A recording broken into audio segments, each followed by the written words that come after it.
The hero story is another fundamental element of the clinical theories, I would say. It's predicated on the idea that you learn through voluntary contact with that frightens or disgusts you. And that's a hallmark of psychoanalytic theory. Carl Jung said his primary dictum was insterquilinis invenitur, which I'm sure I'm massacring because it's Latin, but it meant in filth it will be found.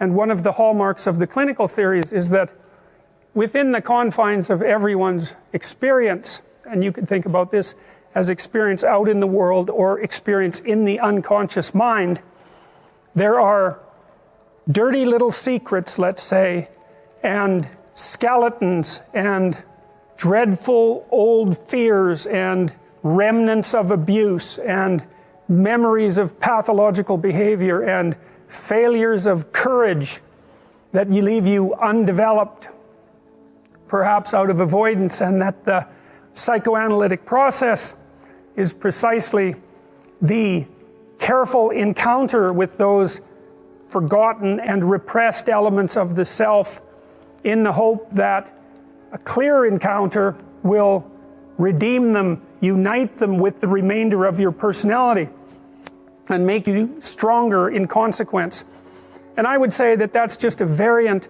of the manner in which human beings learn, and we'll talk about this more in relationship to Piaget, because you always learn when you're wrong, which is very annoying.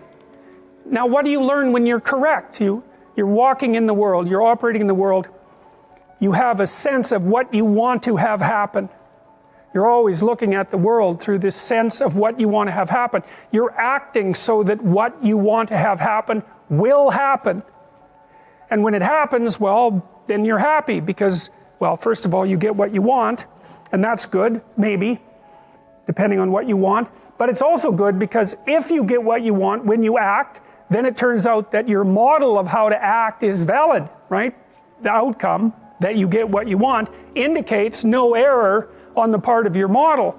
But it's very frequently the case that when you act to get what you want, you don't get what you want.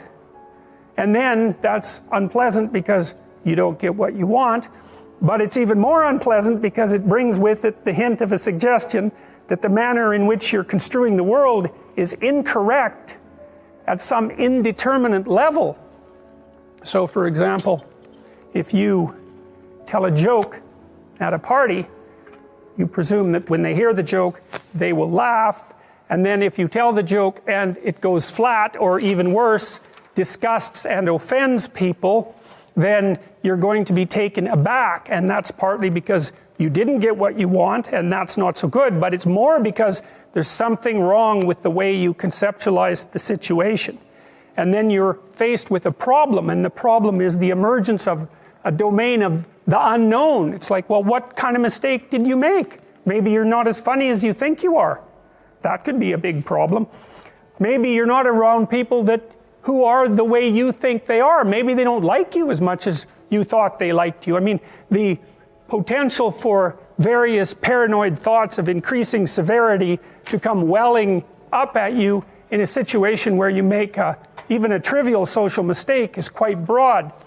And when you make an error of that sort, you have to face it and sort through all the possibilities so that you can find out what it was that you did wrong and how to retool it so that in the future you don't make the same mistake. Well, that requires in some sense what you might describe as a journey into the belly of the beast being that place where things have fallen apart and where you're overwhelmed with negative emotion and chaos and confusion. And that's a very old story. That's the story of the journey to the underworld, and the hero is the person who makes the voluntary journey to the underworld to collect what's been languishing down there, and that's the basic motif of psychoanalytic theory. I would say it's the basic motif in some sense of clinical practice, because one of the things that you do as a clinician is find out what people are afraid of and what they're avoiding, and that can be in their past or in their present or in their future. Break it down into smaller pieces and help them devise strategies of approach and mastery. And that improves the quality of their personality and helps develop them into people who won't make the same mistakes over and over again.